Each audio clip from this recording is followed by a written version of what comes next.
backfires. If you feel like no matter how clearly you explain yourself, people still don't get it, this isn't a communication problem, it's a power dynamic, right? So ultimately, explaining is a way to, as an attempt to gain permission and understanding. Everyone wants to be understood. Everyone wants people to get their viewpoint, to have a connection with them, to be able to actually build a connection. And a lot of people feel like understanding is essential to building an actual connection, right? And so in healthy dynamics, explanation works.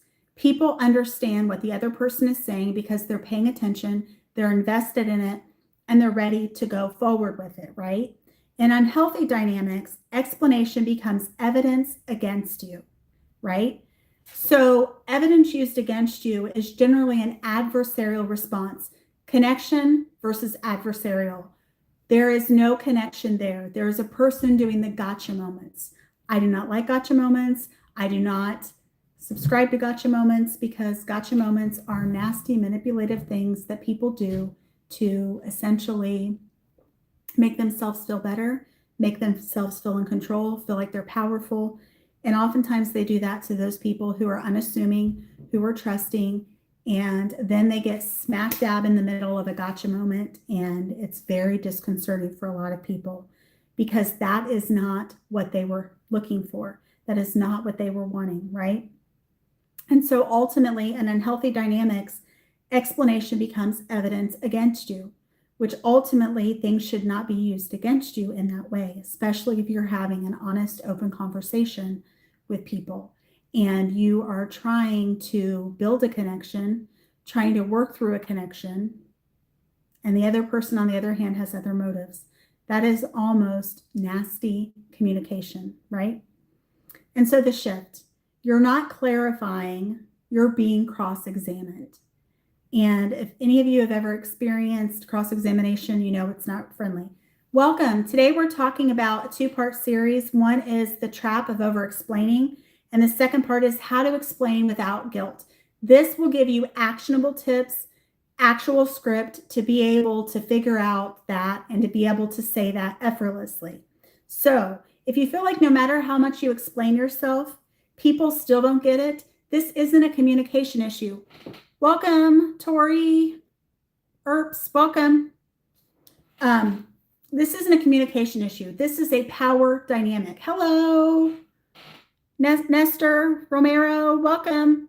Tori Erps Bashir, did I get that right? Hopefully I didn't butcher it. Hi, Lee Heck, 915, welcome. So today we're doing a two-part series.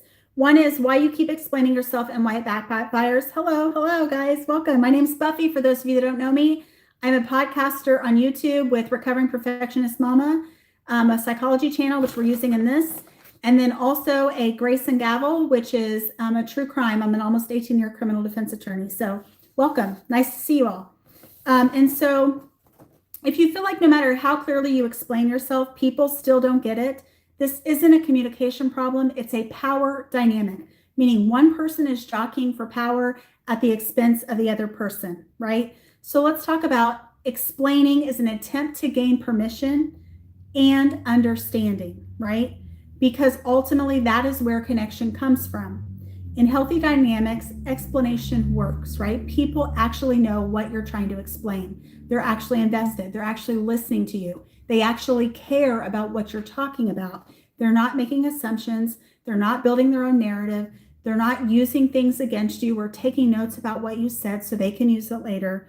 It's an honest, open conversation to build connection rather than an adversarial issue or an adversarial dynamic.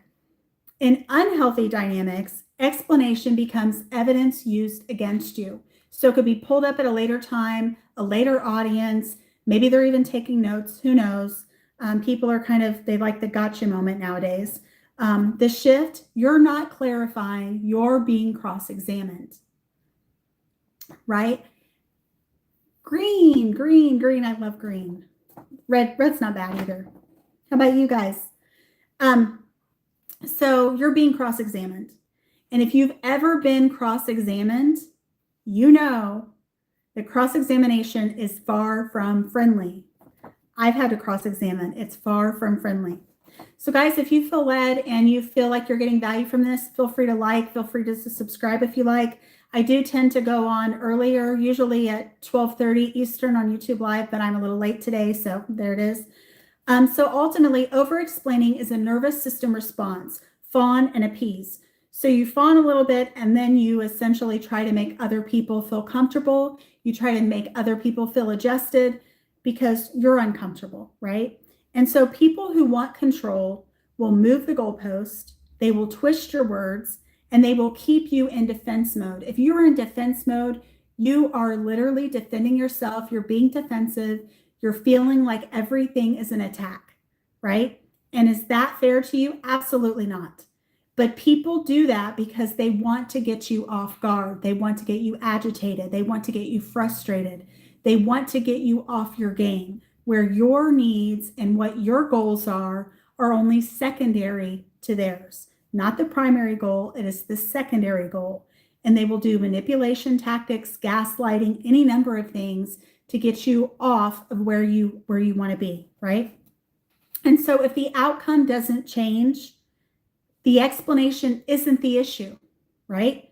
So in closing to part one, we're going deeper in part two because the real shift is learning how to stop explaining without feeling like you're doing something wrong, because you're not.